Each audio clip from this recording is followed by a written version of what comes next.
What up YouTube? It's your boy Mr. Ocelot, back again with another at-home product review. Today we're looking at Amazon's best accessories for your Jeep Wrangler. I bought, installed, and kept 44 products that we're going to cover in today's video. Hopefully this video will inspire you to improve your rig or save you time and money by showing you how my experience went. One of the reasons I wanted to make this video is because Amazon has an awesome return policy.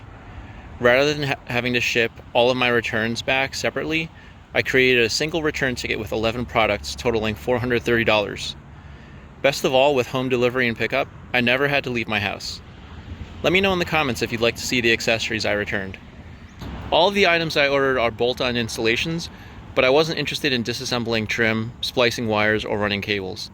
I ended up finding iTech Auto Customizing in San Diego using Google Maps, and I was happy with their service. I'll mention installation costs when I cover those items. The priciest Amazon item I'm recommending are these Halo LED headlights and fog lights for $120. There's the headlights, and here's the fog lights. I drive a 2011 Jeep Wrangler that came with halogen headlights, and I could barely even tell when they were on at night. Automotive LED technology has come a long way since 2011. These lights are super bright and provide a stylish safety upgrade over the dim yellow stock headlights.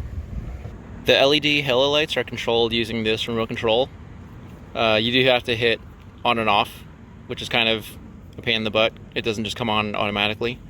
But it's pretty cool, I guess. I mean, you have all these different colors you can cycle through: red, green, white, blue. Honestly, I probably won't even use the halos. But it's something you can put on at a car meetup. Here's smooth. Here's fade. Here's strobe. I don't like that. Here's flash. I like the fade, actually.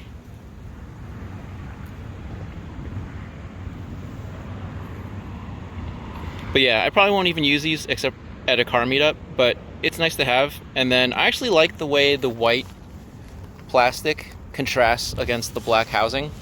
So for that reason alone, I think it's worth the $120 upgrade.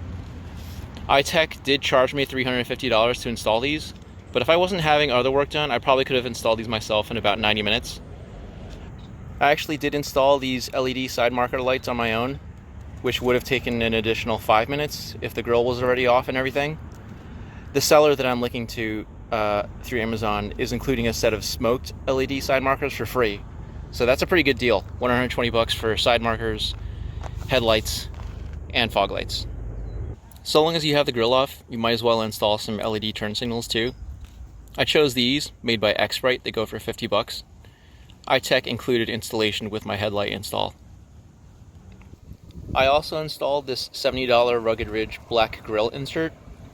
It took me about 15 minutes to install. I think my grill looks like an electric shaver with it on. One thing I learned from Kelly Blue Book's YouTube review of the JL Wrangler is that LED headlights are a popular item for thieves to steal, because the stock Wrangler hood latches don't lock. I highly recommend buying some lockable hood latches to ensure that your car's wiring won't be tampered with. Routen's key locking hood latches cost $43 and get the job done. You'll get 2 sets of keys, one for each side. The first one I ordered had a latch that wouldn't unlock, so I reported the problem with the item, and a full replacement set was sent the next day. 2 more anti-theft items are these dummy alarm stickers for $3 and solar-powered dummy alarm lights for $12. The lights aren't very convincing in the daytime, but they look convincing at night. My next item for your consideration is an ultrasonic rodent repeller for $24. My block has a problem with mice nesting under the hoods of cars and eating the electrical wiring insulation. At least once a year, someone's wiring gets eaten up, their car won't start, and the repair cost is around $1,200.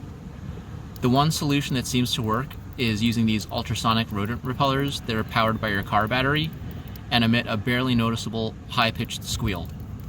If I never have to replace my wiring again, it will be too soon. This takes about, I would say, 5 minutes to install. My next recommended item is the Vantop 2.5K reverse camera mirror for $91. Installation requires drilling, splicing, and running a cable from the back to the front of your car, so I had mine professionally installed for another $150. It also has a built-in front-facing dash cam, which is a nice bonus, though you'll have to provide your own microSD card. Mine costs $13 if you want to save recordings or get rid of the SD card missing message on startup. After living with this mirror for a few weeks, I can see why new luxury cars come with a reverse camera mirror that is always on. It's always perfectly aimed, has a ridiculously wide 160-degree field of view in the rear, 170 degrees in the front, and isn't blocked by people or cargo in the rear of your car. When I purchased it, the Vantop was the best reviewed reverse camera mirror on Amazon that had 2.5K resolution in its rear camera. With improving technology, reverse camera resolution and field of view will continue to get better, so do your research if you're watching this video much later than June 2020. iTech charged me $130 to install this, plus an additional $15 for a power adapter, so that I wouldn't need to power it on with my Jeep's power port. I did consider upgrading the stock myGig radio, but to be honest, it has everything I need and I really like it. This isn't actually an Amazon item, but I have to mention the Carobotor J-Pro digital gauges. This is a direct replacement for the tired-looking stock gauges. Because of the angle of my steering wheel, I couldn't even see what speed I was driving. What I did see was an ugly green dot matrix display that looked straight out of the 1980s. I hesitated at the price of the J-Pro gauges, but bit the bullet in order to change a weakness of my Jeep into a strength. iTech charged me $390 to install these, but I probably could have done it myself in 2.5 hours. It's an expensive cosmetic upgrade, but I'm really happy with the purchase. My vintage of Jeep didn't come with USB ports, which is a glaring omission in 2020. Speedcur's Quickcharge 3.0 charger solves that. It has 3 USB ports with a combined 35 watts of charging power. I've noticed that this device charges my phone even faster than my chargers at home. iTech charged me $45 to drill a hole in my dashboard and wire it up. One thing that is immediately noticeable when driving a JK Wrangler is that the engine has very little power. My 2011's V6 engine tops out at 202 horsepower and 237 pound-feet of torque. Throttle response controllers like the Sprint Booster or Pedal Commander do nothing to improve this, but they do remap your accelerator pedal to provide a more aggressive setting.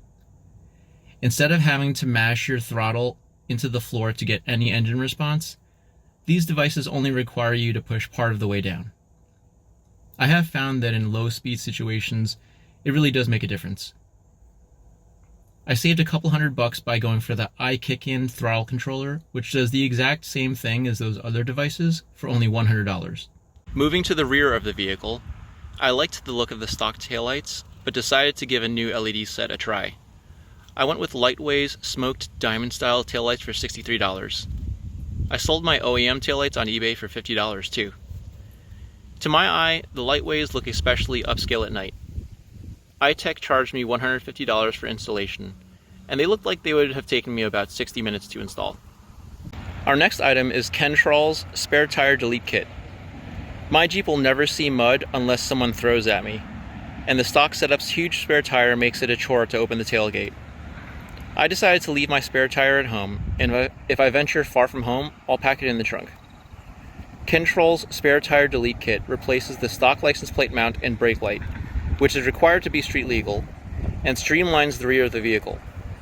The item costs $90, but I made $70 after shipping costs by selling my old license plate bracket and spare tire mount on eBay.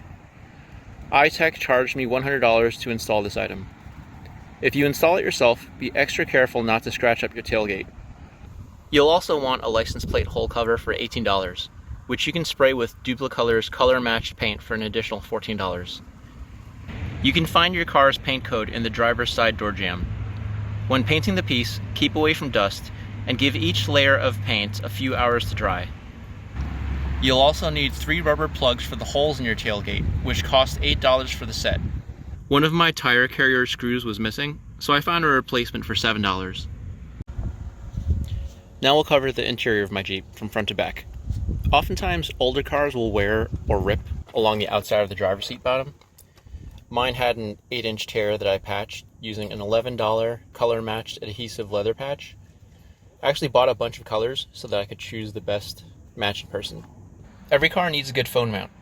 I like this $12 Scosche stick-on mount, which does require that you keep a magnet inside your phone case or stuck on the back of it. The Jeep has great visibility, but its large mirrors also have plenty of room for these $8 blind spot mirrors. It gets pretty sunny where I live, so I picked up this $15 folding windshield sunshade. It keeps the car noticeably cooler when parked. This LED flashlight, which is $20 for two, is USB rechargeable, 350 lumens, and can magnetically attach to your car. My center console's cargo net was sagging really badly. I cut it off and used Velcro tape to attach this $16 console tray in its place. Climbing into the Jeep can be very difficult for some people because of the step and height. That's why I installed these A-pillar grab handles for $30. Installation took about 10 minutes. I do use the driver's side handle every single time I get into the Jeep. Rear seat passengers face the same challenge, which is why I looped these $19 Paracord grab handles onto the back of my front headrest.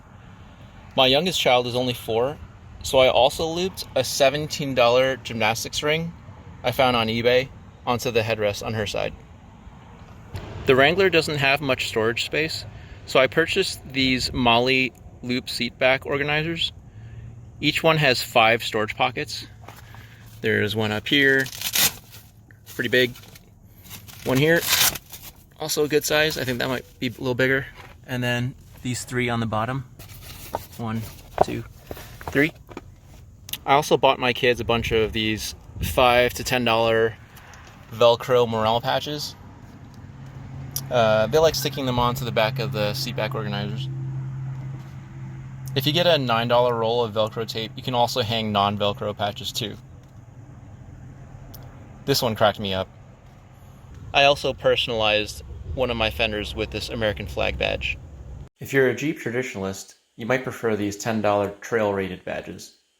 These $26 hard plastic door pockets replace your old saggy cargo nets. And this $40 removable trash bin doesn't really fit my Jeep perfectly because it's meant for the 2007 through 2010 model, but it fits well enough and keeps the cabin tidy. The stickers are provided by my kids. Next, I wanted to show you these $13 seat belt buckle holders. So that's this rubber piece that's going around the bottom of the seat belt buckle. My kids think that they are helpful for buckling their seat belts because it actually holds the buckle up rather than it sitting down on the chair like that.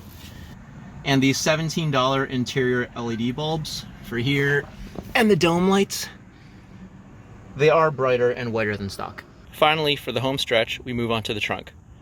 This $75 Rugged Ridge trunk mat keeps the carpet dry and clean. I keep this $60 99-in-1 emergency kit under my trunk floor. Hopefully I'll never need to use this $17 fire extinguisher or $16 Velcro mount. These $65 saddlebags hold so much that I actually only need to use one of them to store clothes and my trail running gear. It's kind of hard to see, but here you got 1, 2, 3, 4, 5, 6 little pockets on the bottom. I think there's a 7th over here. Got your molly straps, medium-sized pocket, and then from the front of them you actually have another small pocket here, another small pocket here, and then a huge storage bag that you can fit like several outfits in here. This would actually be fine for even like a trip. I think it actually did come with a shoulder strap. Yeah, it comes with a shoulder strap too. So, sorry you can't see them too well, but these saddlebags are a must-buy. These $12 carabiners I use for holding grocery bags and takeout bags. And I use these $8 roll bar rings to hold my dry cleaning.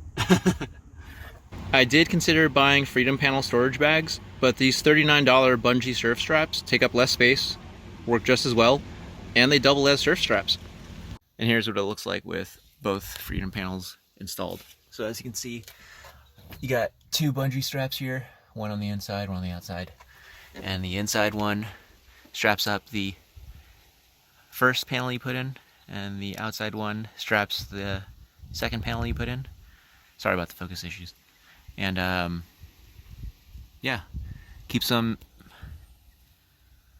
relatively secure enough. And what's extra nice is you don't have to carry a big bag around or a big storage system.